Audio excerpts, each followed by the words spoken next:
बता के रखा है। कबीर साहब की साथी है कि तीरथ गए फल एक है, संत मिले फल चार, सदगुरु मिले फल अनंत है, कहे कबीर कृपा। तो तीर्थ में जाने से फल मिलता है या नहीं मिलता है पता नहीं है। लोग तीर्थ में तो जाते हैं, नहा लेते हैं। कई लोगों की मानंदी है कि तीर्थ में नहाने से पाप कट जाता है।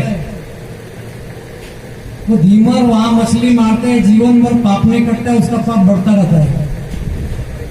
कोई नदी के तीर्थ में जाने से पाप नहीं कटता है। ये जो आप बैठे ये पवित्र तीर्थ है, संतों का सत्संग, यही पर पाप कटेगा।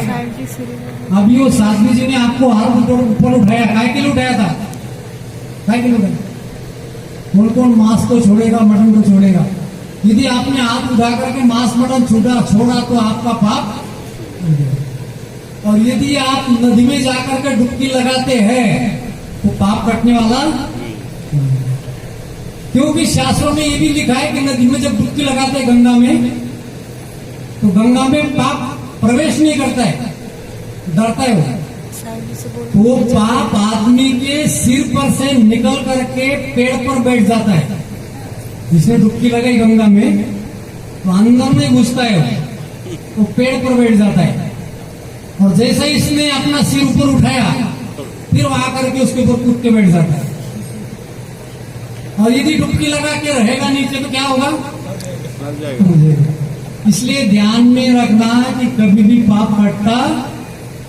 फिर भी लोग जाते हैं, 4 धाम जाते हैं, क्या बोलते हो, कुंभ मेला लगता है ना, नासिक में, प्रयाग में, उज्जैन में, हरिद्वार में, 4 कुंभ है। बहुत लंबा चर्चा है, पंडितों ने लंबे बढ़ा दिए। तो जा रहे थे लोग कुंभ मेला में। एक महात्मा भी ट्रेन में बैठे थे, कोई मांस खा रहा है, कोई मटन खा रहा है, कोई शराब पी रहा है, कोई सिगरेट पी रहा है। बाबा बोले क्या कर रहे हैं, सब पाप हो रहा है। तो लोग बोले बाबा एक पाप को करने के बाद हम तो कुंभ में जा रहे हैं छोड़ने के लिए, तो गंगा में जाएंगे प्रयागराज त्रिवेणी संगम में, वहां पे सब पाप धुल जाएगा। तो बाबा जी बोलेगा गंगा मैया तुम्हारा पाप ले लेती है। हाँ बोले ले लेती, इसी तो गंगा मैली हो गई। गवर्नमेंट साफ कर रहे उसको, इनके पापों से मैली होती है, गवर्नमेंट साफ करता है, बिल्कुल साफ नहीं होती। तो बाबा पहुंचे गंगा के पास में, जरा ध्यान दे से सुनना। बाबा पहुंचे गंगा के पास में, पूछा उसको क्या इनका पाप ले लेती है? कहते हाँ महाराज ले लेती है। फिर क्या करती है? आम का अचार डालती है क्या? कहते नहीं। फिर समुद्र में जाके छोड़ देती। कहते गंगा कहाँ जाती है? वही छोड़ देती। इनका क्या गुण लेकर? फिर बाबा पहुंचे समुद्र में, समुद्र को पूछा तू क्या करता है इनका पाप को? कहते प्रचंड गर्मी पड़ती है, 45 डिग्री 50 डिग्री। उसका क्या होता है? पानी का भाप बनता है, उसके साथ में ऊपर छोड़ देता है। मेरे पास रखता गोपी, ओ गोपी, ओ गोपी। मेरा ध्यान सबके तरफ है, श्रोता और वक्ता। श्रोता का ध्यान किसकी तरफ चाहिए? श्रोता मैंने सुनने वाला। और वक्ता का ध्यान नहीं तो वो सो रहे हैं, ये बकबक कर रहे हैं, क्या मतलब क्या? ये बकबक कर रही है, फिर हमारा बकबक क्या काम का है? श्रोता का लक्ष्य वक्ता के तरफ, वक्ता का लक्ष्य। 4 प्रकार के श्रोता होते हैं, 4 प्रकार के। एक श्रद्धा पूर्वक सुनने वाला ज्ञान को प्राप्त होता है। दूसरा सरोता, जो सुपारी को काटता है, सरोता, तो बात को काटने वाला वो ज्ञान को प्राप्त करता। तीसरा सोटा, छोटा, ये टाइट रहता है, झुकता नहीं है। ऐसा अहंकार में टाइट रहने वाला भी ज्ञान को प्राप्त नहीं कर सकता। और चौथा बाबा सुना रहा है और वो सो रहा है, वो भी ज्ञान को प्राप्त। इसलिए लक्ष्य पूर्वक सत्संग सुनना चाहिए, ऐसा समय मिलता। अच्छा बाबा जी कहाँ पहुंचे थे अभी? समुद्र में। तो समुद्र ने बताया कि कहाँ भेज दिया? आकाश के ऊपर। आकाश में बाबा जी पहुंचे बादलों के पास। उनको पूछा तुम क्या करते? उन्होंने कहा कि जब अभी देखो समय आ गया है, काय का? मौसम का, बारिश का। जब मौसम बनता है, जब बारिश होती है, तो जिनका किया पाप उनकी खेत में फसल में छोड़ के बर्बाद कर देता होगा। तुम्हारा पाप संसार में कोई तीरथ मूरत पंडित देवी देवता भगवान माफ करने वाला, तुम्हारा पाप तुमको ही भोगना। इसलिए आपने पाप कर्म नहीं करना चाहिए। इस तीर्थ में पवित्र हो सकते हैं, दुनिया का कोई तीर्थ नहीं तुमको पवित्र कर सकता है। दुनिया का तीर्थ तो तुमको लूट सकता है। फिर साहब लिखा है, तीर्थ गए 3 जना चित्त चंचल मन चोर, एको पाप ने काटिया लादिन मन रस, और अहंकार हो जाता है, मैं तीर्थ करके आया, उसका पाप तो और बढ़ गया है। 3 जन बताए, चित्त चंचल मन चोर, सीधा सीधा बता देता, हौशा गौशा और नौशा, मौज मजा मारने तीर्थ में जाते, मौज मजा मारने वाले। आंध्र में शराब बने तो महाराष्ट्र चले जाएंगे, वहां फुकट मिलती तीर्थ का नाम से, मौज मजा हाउस मौज में जाते। गौशा जेब काटने वाले, बैग चोरने वाले, मंगलसूत्र चोरने वाले, गौशा दूसरा प्रकार तीर्थ में जाने वाले। और चौथा ये बुढ़िया बुढ़िया बुढ़िया बुढ़िया नवस करती है, नवस कि मेरा बेटा को शादी को 10 साल हो गए, अभी बच्चा हुआ, गंगा मैया तू बच्चा दे दी। एक बुढ़िया को नाती हो गया, गंगा मैया ने दे दिया। उसने बोला था कि 1.25 महीना का होने के बाद में तेरी 5 डुबकी लगाऊंगी मैं गंगा की, सूर्य निकलने के पहले। ध्यान से सुनो, गंगा मैया ने नाती दिया, सूरज निकलने के पहले डुबकी लगाना है 5। 1.25 महीने का नाती है, ठंडी के दिन है, गंगा का पानी बर्फ हो रहा है, बुढ़िया का लोहे का तवा उठा उठा करके पता नहीं लगता है गर्म है का ठंडा है। छोटा सा कोमल बच्चा को 5 डुबकी लगाई, गंगा मैया की जय पहली डुबकी, बच्चा कांप रहा है, गंगा मैया की जय दूसरी डुबकी, चौथी डुबकी में बच्चा टाइट हो गया, 5वीं का तो नंबर नहीं आया, चिल्लाने लग गई, क्या हुआ? मेरा नाती मर गया। तो किसने दिया था? कहते गंगा मैया ने दिया था। तो गंगा मैया ने दिया तो गंगा मैया ने ले लिया। ऐसे भरम में कभी पड़ना नहीं। कोई भगवान परमात्मा तुमको बच्चा देता नहीं है। भगवान परमात्मा ने हमको बनाया नहीं, जन्म नहीं दिया नहीं। कबीर साहब कहते हैं कि भगवान को, परमात्मा को, देवी को, देवता को, अल्लाह को, खुदा को, गाड़ को, धर्म को, पंथ को, पुस्तक को हमने बनाया है। भगवान ने हमको बनाया नहीं, हमने भगवान को बनाया है। जितने भी दुनिया में भगवान है, जितने मंदिर है, जितने किताबें, ये मानव ने बनाया है। इसलिए भगवान ने मानव को बनाया, मानव ने भगवान को बनाया है। कैसा बनाया है? जैसा मानव का शरीर है, इनके सबसे भगवान भी मानव जैसे है। यदि घोड़ा भगवान बनाता तो घोड़ा के जैसा बनाता, गधा बनाता तो गधा के जैसा बनाता। मानव ने बनाया, इसलिए भगवान कैसा है? मानव के जैसा है। दुनिया में कोई भगवान नाम की चीज, भगवान नाम की चीज यदि है तो पंडितों का, मौलियों का, काजियों का, पादरियों का, दुर्घटना लोगों का पेट भरने का धंधा है। ये दुकानें हैं, वहां जाके तुम्हारा कल्याण होने वाला। ये कबीर साहब का जो सत्संग है, इस सत्संग में कबीर साहब ने मानव को मानव का ज्ञान दिया है, जीवात्मा का ज्ञान दिया है, कल्याण का ज्ञान दिया है। और यदि हमको हमारा ज्ञान नहीं होता है तो आत्मा तड़पती रहती है। जैसे अभी खत्म हो जाएगा, उसके बाद में क्या करेंगे? खाना खाएंगे। शरीर के लिए भोजन, जैसा शरीर के लिए भोजन चाहिए वैसा आत्मा के लिए भी भोजन चाहिए। और यदि आत्मा को भोजन नहीं मिला तो वो आत्मा तड़पती है, व्याकुल होती है, दीन होती है, हीन होती है, मलिन होती है, लाचार होती है, और गंदी नाली में भी डुबकी, गंगा नाली का पानी को भी तीर्थ समझ करके वो नारियल आता है, नारियल तो भगवान के सामने फोड़ते, उसमें बहुत शुद्ध पवित्र पानी है, बहुत बढ़िया पानी, 100% ग्लूकोज है। वो पियोगे तो जीवन भर बीमार नहीं पड़ोगे।